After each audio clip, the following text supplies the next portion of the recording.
जन्म जन्म का सोया मेरा मनवा, शबदन मार जगा दीजो रे, शबदन मार जगा दीजो रे, गुरु पैया लागू नाम लखाय दीजो रे, गुरु पैया लागू नाम लखाय दीजो रे, लखाय दीजो रे, लखाय दीजो रे, लखाय दीजो रे, लखाय दीजो रे, गुरु पैया लागू नाम लखाय दीजो रे, गुरु पैया लागू नाम लखाय दीजो रे। घट अंधियार नयन नहीं सूझत, घट माने होता आकाश, ये मन रूपी आकाश। शिष्य कह रहा है घट अंधियार नयन नहीं सूझत, ज्ञान का दीप जला दीजो रे, ज्ञान का दीप जला दीजो रे, गुरु पैया लागू नाम लखाय दीजो रे, गुरु पैया लागू नाम लखाय दीजो रे, लखाय दीजो रे, लखाय दीजो रे, लखाय दीजो रे, लखाय दीजो रे, गुरु पैया लागू नाम लखाय दीजो रे।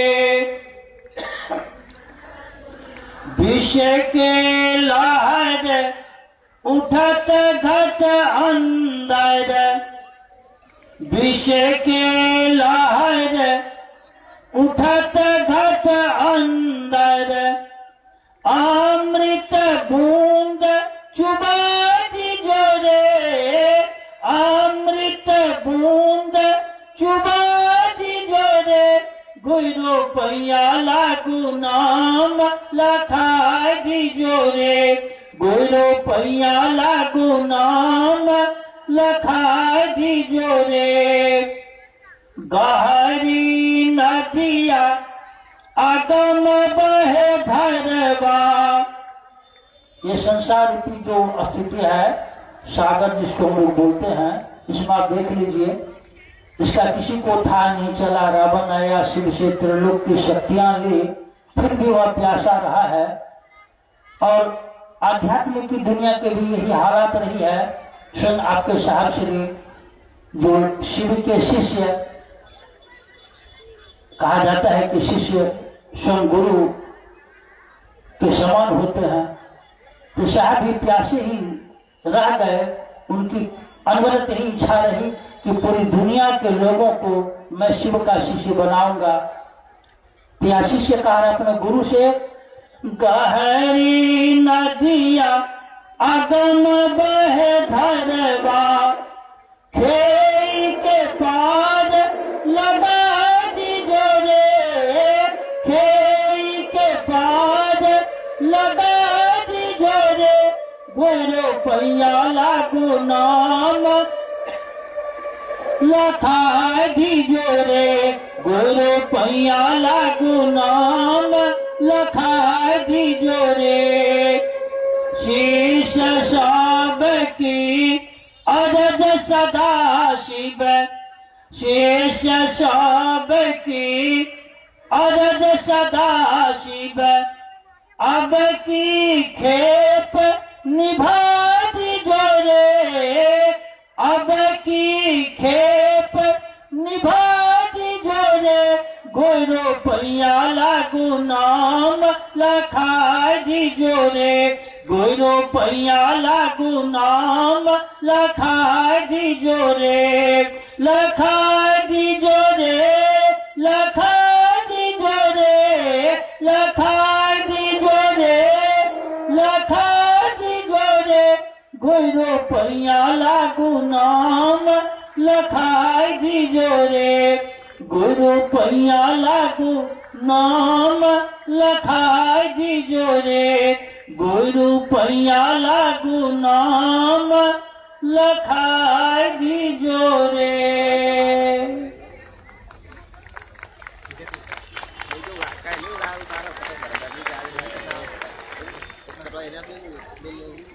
आइए धीरे धीरे आपकी जो व्यग्रता है, बेचैनी है, हम लोग उसको जान रहे हैं। आपसे निवेदन होगा, प्रार्थना होगा, अभी एक घंटा करीब आप चैन से बैठे जहां बैठी हुई है, और ज्यादा जो कार्यकर्ता भी बीच में कहीं खड़ी है, कृपया आप भी बैठ जाए, आप भी बैठ जाए। विषय थोड़ा इन विषयों पर अभी क्षेत्रों में बातें कम होती है। हम लोगों ने शिव को गुरु माना है, और जो विधियां आई हम लोग को लेकर के चल रहे हैं, महादेव के दया से परिणाम आ ही रहा है। लेकिन भगवान शिव ही गुरु क्यों, भगवान शिव ही गुरु क्यों, बहुत दिन से यह विषय छूटा हुआ है। महादेव की आज बहुत बड़ी दया है, कृपा है। हमारे आपके बीच अर्चित भैया और अनु भैया है। अनु भैया से हम लोग निवेदन करेंगे, यहाँ के आयोजकों ने जो विषय रखा है कि भगवान शिव ही गुरु क्यों, इस विषय पर हम लोग सुनते हैं। अर्चित आनंद भैया और अनु भैया से इनका विचार, आप चैन से बैठे प्रेम पूर्वक आप सुने। अनु भैया हमारे आपके बीच।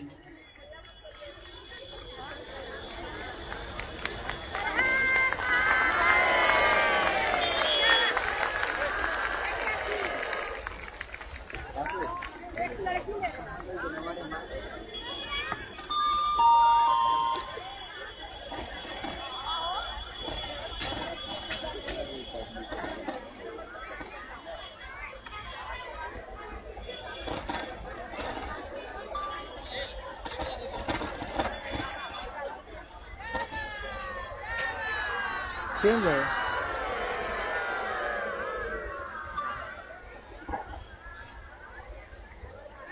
अपने गुरु महादेव साहब दीदी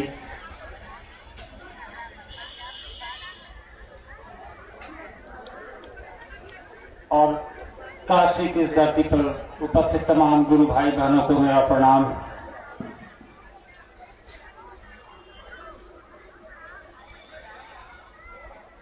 वैसे भी काशी, वाराणसी, बनारस, कुछ भी बोल लीजिए, कोई भी उच्चारण हो, कोई भी इन तीनों में से शब्द हो, जैसे ही कान में जाते हैं ध्यान महादेव का आता है। डाउन नहीं होगा। सुना है कहानियों में कि महादेव ने खुद ये नगरी बसाई। सेट करो ना, जो ज्यादा ऊपर हो गया रुकिए, हम कर रहे हैं। हजारों साल पुरानी ऐतिहासिक यह भूमि, और इस भूमि पर निवास करने वाले लोग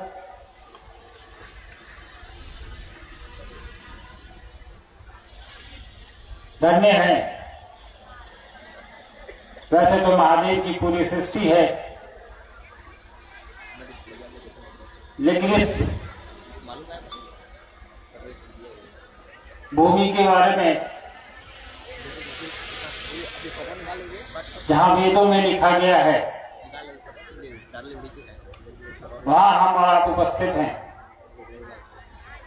ये हमारा आपका सौभाग्य है, और महादेव की बात काशी में करना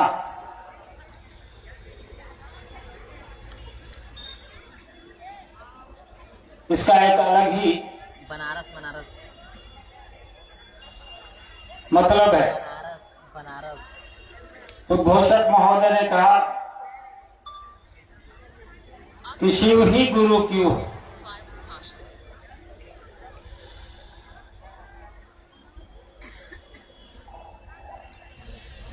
हमारा पूछना है कि शिव के अलावा और कौन गुरु? कोई ऐसा भगवान, कोई ऐसा देवता, कोई ऐसा परमात्मा जिसके बारे में हमने सुना, पढ़ा या देखा हो, जो महादेव से बड़ा है, वो देवों के देव,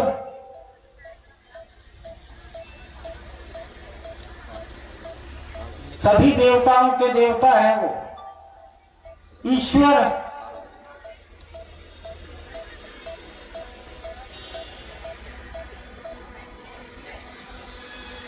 आपने हमने सुना होगा कि गुरुर ब्रह्मा गुरुर देवो गुरुर, पूरी इस पंक्ति का अर्थ क्या है?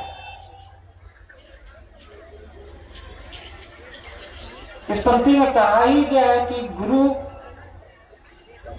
में ब्रह्मा, गुरु में देवता, गुरु में महेश्वर, मतलब सारी खूबियां जो है वो गुरु में है।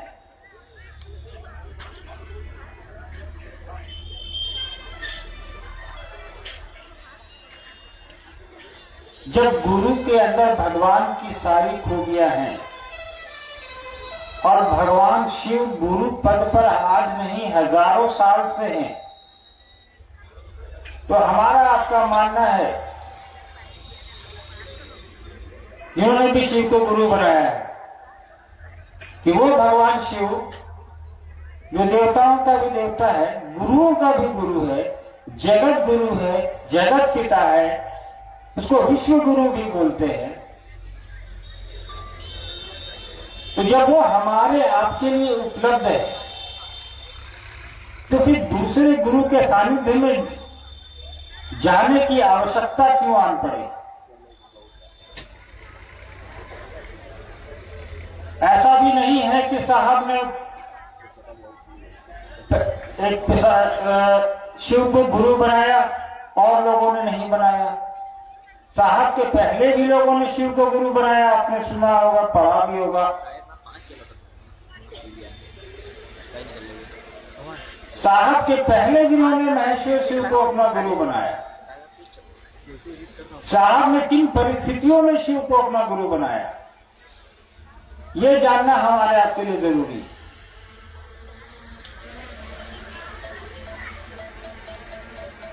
साहब ने अपने जीवन के कई वर्ष श्मशान में, तंत्र मंत्र में, साधुओं के साथ, संतों के साथ, महापुरुषों के साथ गुजारे। अभी गुरु भाई आपको बता रहे थे ना साहब की यात्रा। साहब ने कब शिव को गुरु बनाया, उसके पहले साहब क्या कर रहे थे? तो शिव के गुरु बनाने की परंपरा नई नहीं है। शिव को गुरु साहब से पहले भी लोगों ने बनाया। शिव को गुरु मानने वाले आपके उत्तर प्रदेश में गोरखपुर में जिनका आश्रम है, उनके गुरु जो थे मत्स्येंद्र नाथ, जिनको मच्छंद्र नाथ भी हम लोग कहते हैं, उन्होंने भी अपना शिव को गुरु बनाया था। उनके शिष्य थे गोरखनाथ जी।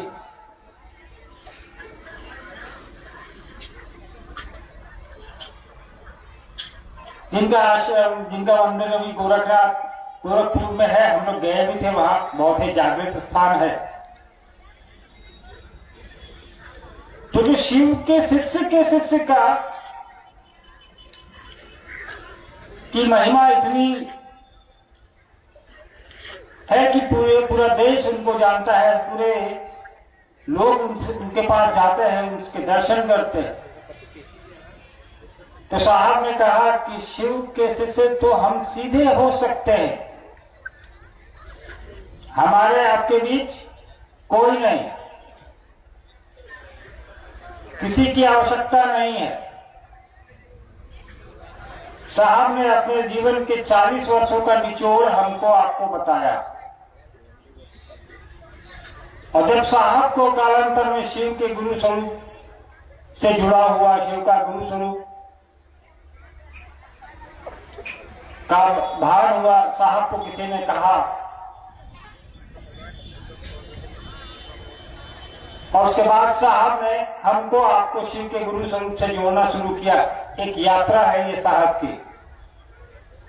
साहब ने कहा उसी महादेव, उसी भगवान, उसी देवता से जुड़ने के लिए मैं कह रहा हूं, जो घर घर के बाबा हैं। जैसे हम लोग कहते हैं चंदा मामा घर घर के बाबा, पूरे उत्तर भारत में ये प्रसिद्ध है। महादेव हमारे आपके घरों में हजारों साल से पूजित हैं। हमारे आपके घर में तस्वीरें हैं, शिवलिंग है, उसकी पूजा करते हैं हम लोग।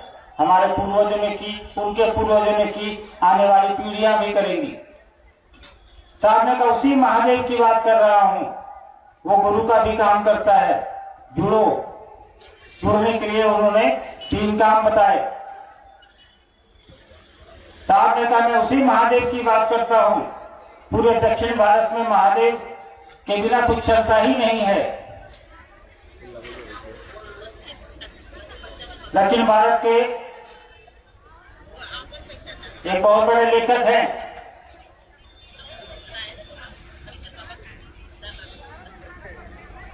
उन्होंने लिखा कि शिव के गण चलते फिरते मंदिर हैं। वो उनकी किताबें कम मिलती हैं। तिरुमूलर नाम है उनका, कहीं मिले तो उसको पढ़ने का प्रयास करिएगा।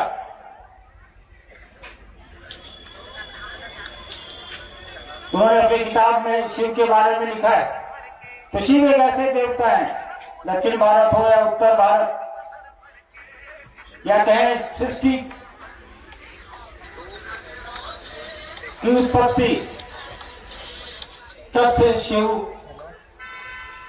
की बात हमारे आपके पूर्वज करते आ रहे हैं। कोई भी पुराण हो, कोई भी वेद हो, आप उठा के पढ़ ले, उसमें कोई ऐसा काल नहीं मिलेगा आपको जिसमें शिव की चर्चा न हुई हो, शिव की बात नहीं हुई हो।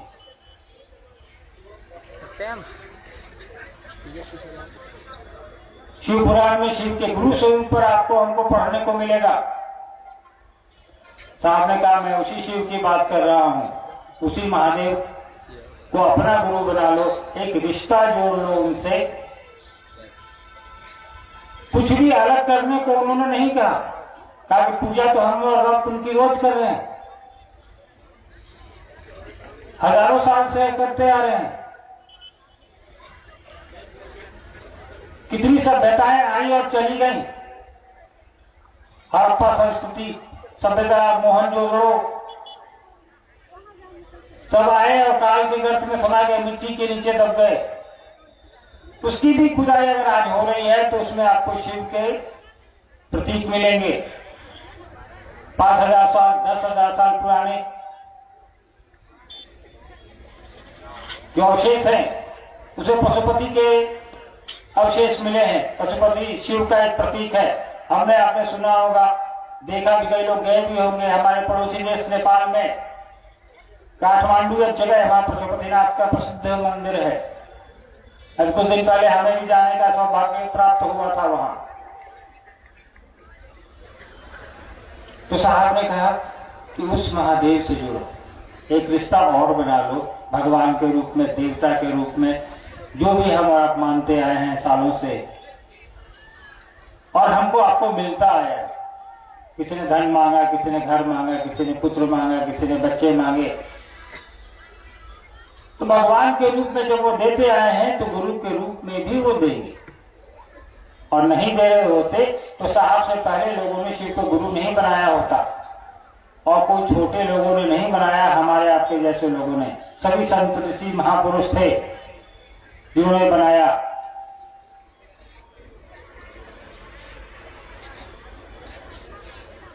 तो ऐसे लोग और साहब में एक ही अंतर है। पहले जिन लोगों ने शिव को गुरु बनाया, उन्होंने जनमानस तक ये बात पहुंचाने की कोशिश नहीं की। हमको आपको उस शिव से जोड़ने की कोशिश नहीं की जो गुरु का भी काम करते हैं, वो ज्ञान देने का भी काम करते हैं, वो ज्ञान दाता हैं। तो उस महादेव से साहब ने हमको आपको जोड़ने का प्रयास किया, जो सब कुछ दे सकता है, ज्ञान भी दे सकता है, लेकिन हम लोग ज्ञान उनसे प्राप्त करने की दिशा में नहीं थे। या कहें हमको आपको पता ही नहीं था कि शिव का ये स्वरूप भी है।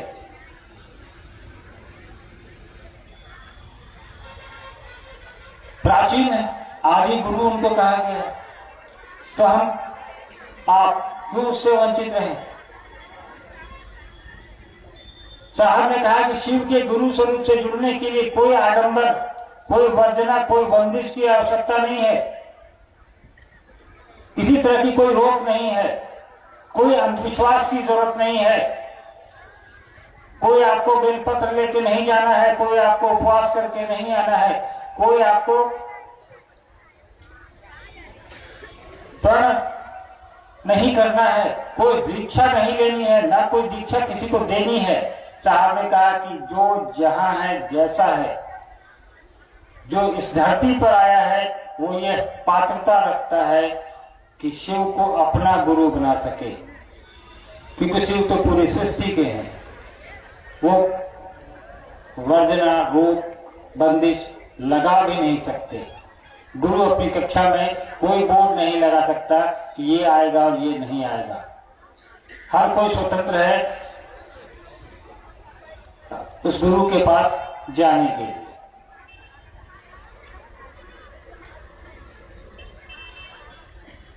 इसका नतीजा देखिए, आज से 45 साल पहले जब कमरे से बाहर साहब ने शिव की चर्चा शुरू की थी, मुझे याद है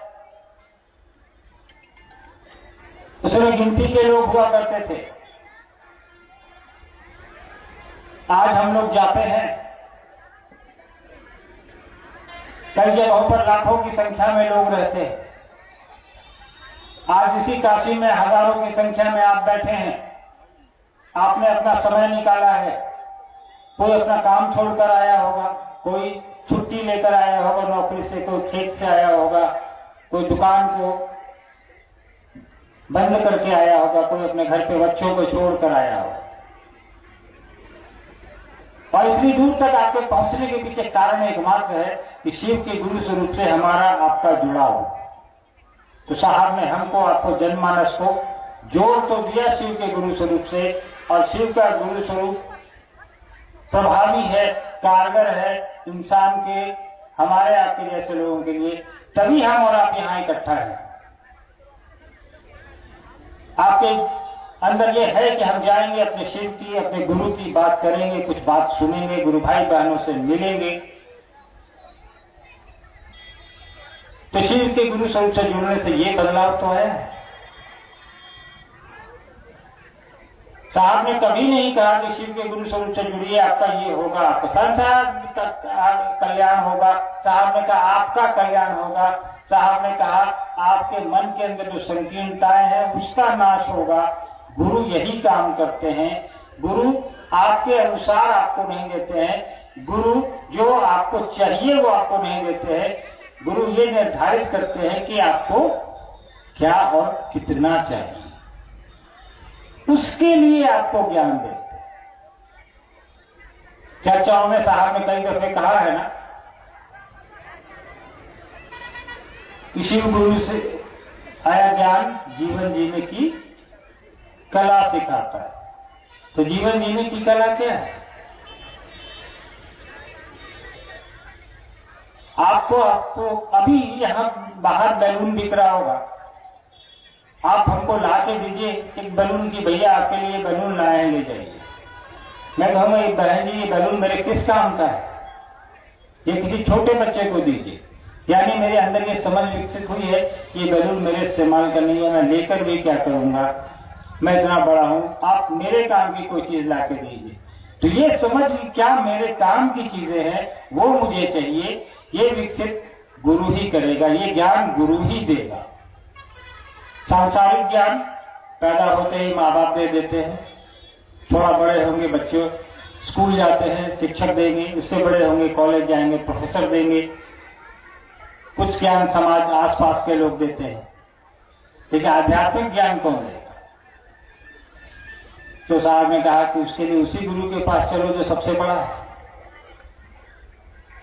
जहां कोई फीस नहीं लगनी है, जहां कोई टेस्ट नहीं देना है, कुछ नहीं करना है, आप क्या खाते हैं पता नहीं, आप कहाँ रहते हैं पता नहीं, आप किस धर्म के हैं पता नहीं, आप किस जाति के हैं पता नहीं। आपको कुछ नहीं करना है, बस 3 काम करना है। वो साहब ने कहा जिस 3 काम को भी करने में कोई खर्चा नहीं है, कोई भी कर सकता है। शिव से, उस गुरु से दया की याचना करनी है, नमः शिवाय से 108 बार प्रणाम करना है और दूसरे को बताना है कि शिव मेरे गुरु है, आपके भी हो सकते हैं।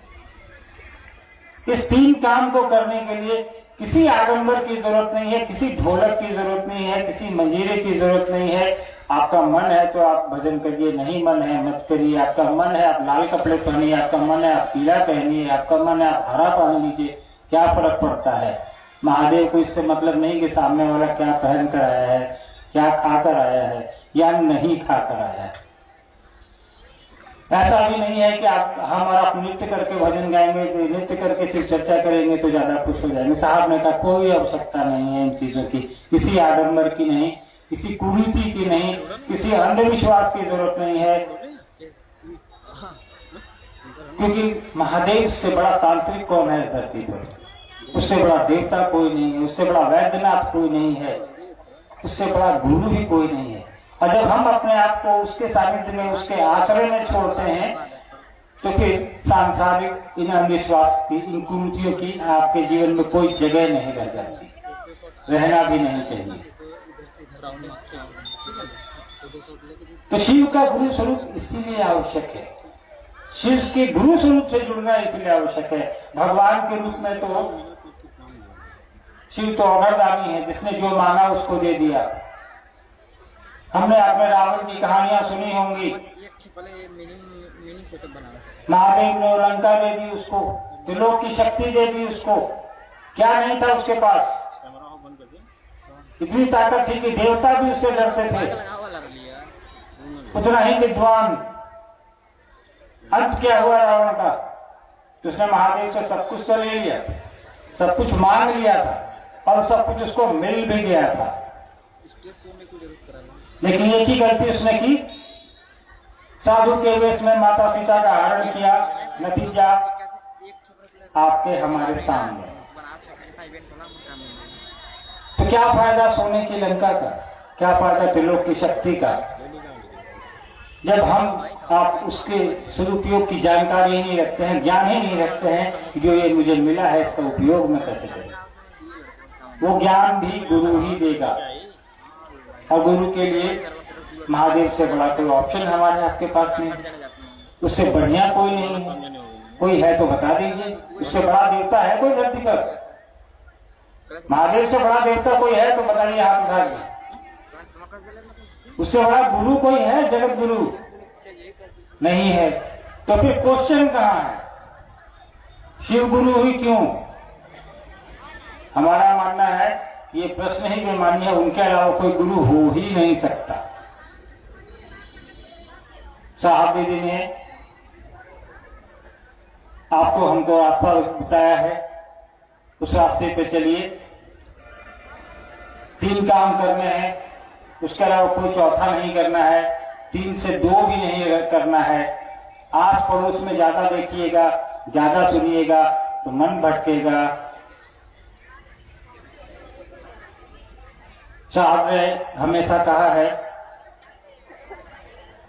कि सड़क पर चलते हैं आप तो गड्ढे मिलते हैं, तो क्या रुककर गड्ढों को देखने लगते हैं? नहीं देखते, आप बगल से निकल जाते हैं, अपनी यात्रा आगे बढ़ा देते हैं। तो जीवन की यात्रा है ये, गड्ढे आएंगे, गड्ढों पर खड़े मत होइए, उसके बनने का इंतजार मत करिए, बाईपास लीजिए, डायवर्सन लीजिए, जीवन में आगे बढ़िए, महादेव के सानिध्य में खुद को रखिए, उनके आश्रय में छोड़िए थोड़ी देर। 24 घंटे का दिन है, उसमें जो सबसे बेकार समय आपके हमारे लिए, जिस समय हम गप मारते हैं, जिस समय हम मोबाइल पे सिनेमा देखते हैं, उसमें से थोड़ा वक्त अपने महादेव के लिए निकाल लीजिए, उनसे बात कर लीजिए थोड़ी। और उसके लिए तरीका साहब ने बता दिया, माध्यम वही होगा। देखिए हमारे आपके जीवन में क्या परिवर्तन आता है। हमेशा साहब ने कहा, पुट टू टेस्ट एंड जज बाय रिजल्ट। प्रयास करिए, परिणाम जो आते हैं उससे आकलन करिए कि महादेव गुरु का काम करते हैं कि नहीं करते हैं। करते हैं। करोड़ों लोग इस देश में, देश से बाहर भी हैं, जो महादेव के गुरु स्वरूप से साहब दीदी के उद्देश्य के अनुरूप जुड़े हुए हैं और चल रहे हैं। साहब दीदी के बताए रास्ते पर चल रहे हैं। साहब हमेशा एक कहानी सुनाया करते थे। एक अंबाला नाम की जगह है, वहां एक नंबरदार हुआ करता था। एक दफे वो शहर गया किसी काम से, पहाड़ी नदी थी, उसको पार करके लौटते समय तेज बारिश हो गई तो उस नदी में पानी आ गया। नंबरदार लौट रहा था तो अपने गांव जाने के लिए उसको नदी पार करनी थी, लेकिन नदी में काफी तेज पानी था, वो वहीं रुक गया और चिंतित हो गया कि अब यहां से वापस शहर कैसे जाएंगे, रात हो गई है, उस पार भी नहीं जा सकते। इसी चिंता में वो आसपास देख रहा था, तभी उसको एक साधु दिखाई दिया जो वहां बैठा था। तो साधु ने पूछा उससे कि क्या बात है, बहुत चिंता में हो। तो उस नंबरदार ने बताया कि बाबा मुझे उस पार जाना है, मेरा घर है, गांव है, मैं शहर काम से गया था, लेकिन इस नदी में तो बहुत पानी है, जा नहीं पाऊंगा, रुकने की कोई जगह नहीं है, इसलिए परेशान हूं। तो उस साधु ने नंबरदार से कहा कि जाओ दोनों हथेलियों में गीली रेत यानी मिट्टी बालू लेकर आओ।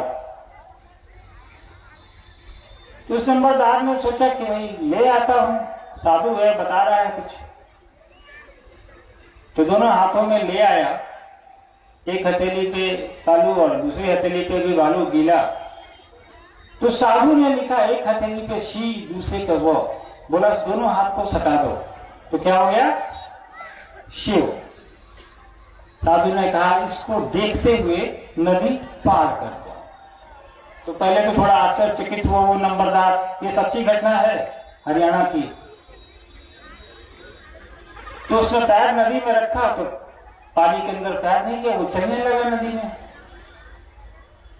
जब आधी नदी पार किया तो उस नंबरदार ने सोचा इसमें शिव लिखा है, मैं भी तो शिव की पूजा करता हूं, तो मैं इसका शिव मुझे पार करा सकता है, तो मेरा शिव भी मुझे पार करा सकता है नदी। ये सोचते हुए उसे दोनों हथेलियां अलग कर दी और अपने शिव को याद करने लगा। तभी वो डूबने लगा और पानी जब गर्दन के पास आया तो वो चिल्लाया साधु को, बाबा मुझे बचाइए। साधु ने चिल्लाकर वहां से कहा कि मूर्ख, अपने शिव को छोड़ मेरे शिव को देख। उसने फिर से हथेली सटाई और जो हथेली पे शिव लिखा था उसको देखा, उनको स्मरण करते हुए वापस वो नदी के उस पार सुरक्षित पहुंच गया। इस कहानी का अर्थ है कि हम और आप अपना दिमाग नहीं लगाएं, हम और आप अपनी समझ इस्तेमाल न करें। साहब ने जिस शिव की बात की है, साहब ने जिस शिव के गुरु स्वरूप की बात की है, उससे अपने आप को जोड़ने का प्रयास करें, उसके अनुरूप अपने आप को चलने का प्रयास करें। हम लोग अपनी समझ का इस्तेमाल सांसारिकता में करें, अध्यात्म में, शिव के गुरु स्वरूप की राह में, साहब के बताए रास्ते पर ही चलने का प्रयास करें, भटकने का प्रयास नहीं करें। टमटम में चलने वाले घोड़े को देखा है ना, दोनों तरफ से ऐसे लगा देते हैं, वो दाहिने बाएं ना देखे, नहीं तो भटक जाएगा। इसीलिए हमको आपको उस घोड़े की तरह होना है जिसको अपना लक्ष्य दिखाई दे, और लक्ष्य जो साहब दीदी ने दिखाया है, रास्ता जो साहब दीदी ने दिखाया है, तरीका जो साहब दीदी ने बताया है। इसीलिए अन्य इधर उधर की बातों को ध्यान में न रखते हुए साहब के कई एक वीडियो हैं, कई एक ऑडियो है जो साहब के सोशल मीडिया पर उपलब्ध है, एक एक घंटे के, आधे घंटे के। हमको आपको उसको देखना चाहिए कि साहब ने कहा क्या है, साहब ने समझाया क्या है। वो एक एक मिनट वाला नहीं देखें, पूरी वीडियो देखें ताकि हमको आपको समझ में आए। चलिए, हम और आप बैठे हैं यहाँ काफी देर से, धूप भी है, हमको इस काशी की धरती पर आने का मौका मिला। महादेव ने इतनी दया की कि आपसे मिलने का सौभाग्य प्राप्त हुआ। महादेव हम पर, आप पर, पूरी सृष्टि पर दया बनाए रखे हैं। हम और आप उनके सानिध्य में चलते रहे, उनकी दया में चलते रहे, इसी कामना के साथ मुझको अनुमति दीजिए। आप सबको मेरा प्रणाम है।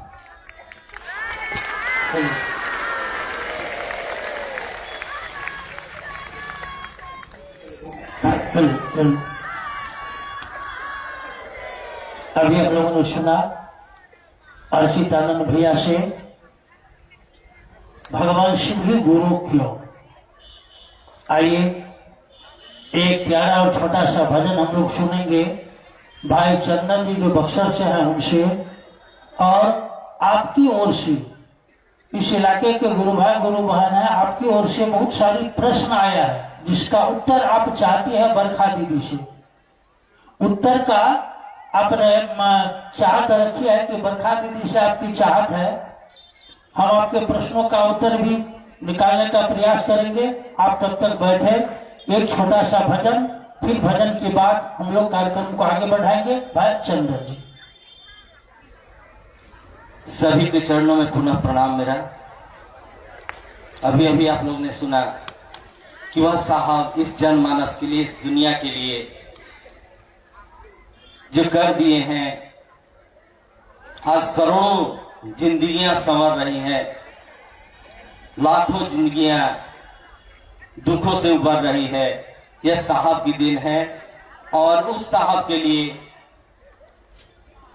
जिसने हमको आपको शिव गुरु से जोड़ा, उनके लिए कुछ शब्द आइए गीत के भजन के माध्यम से सुनते हैं।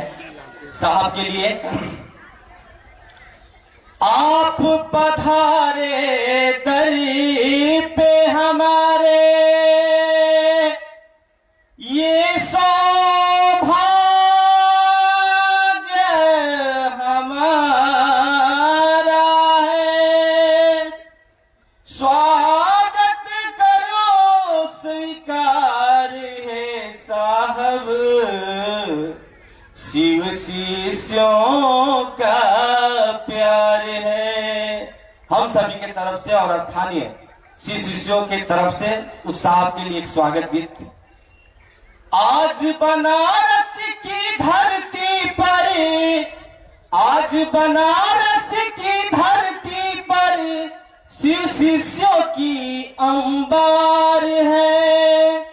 आज बनारस की धरती पर शिष्यों की अंबार है, शिव शिष्यों की साहब दीदी स्वागत बारंबार है, शिव शिष्यों की साहब दीदी स्वागत बारंबार है।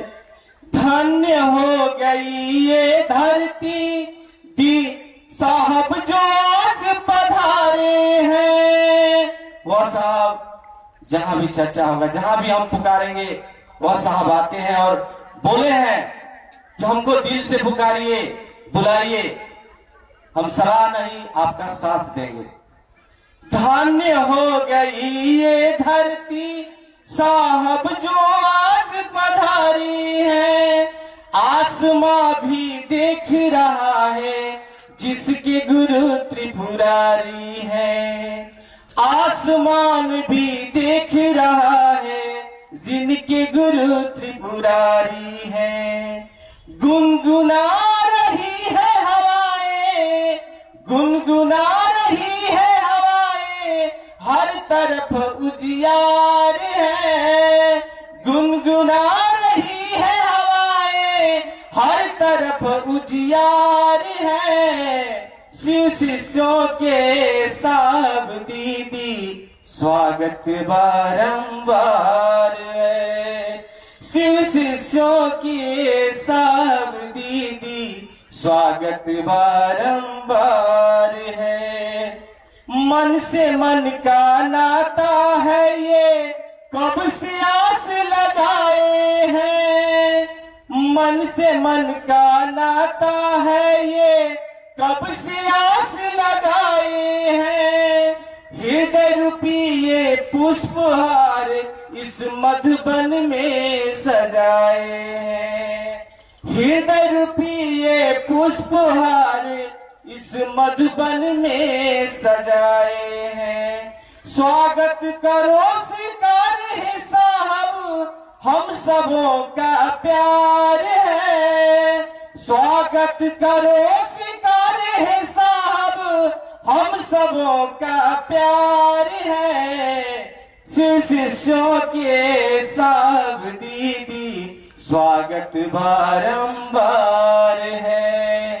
शिष्यों के साहब दीदी स्वागत बारंबार है। शिष्यों की महफिल में दीदी शिव संदेश सुनाएगी। साहब दीदी की बातों को हम सबको समझाएंगी। शिव गुरु है आदि गुरु है, शिव गुरु है आदि गुरु है, जिनकी दया पार है। अनु भैया बरखा दीदी स्वागत बारंबार है। शिव शिष्यों के सब दीदी स्वागत बारंबार है। आज बनारस की धरती पर, आज बनारस की धरती पर शिष्यों की अंबार है। आज बनारस की धरती पर शिष्यों की अंबार है। शिष्यों के साहब दीदी स्वागत बारंबार है। शिष्यों के साहब दीदी स्वागत बारंबार है।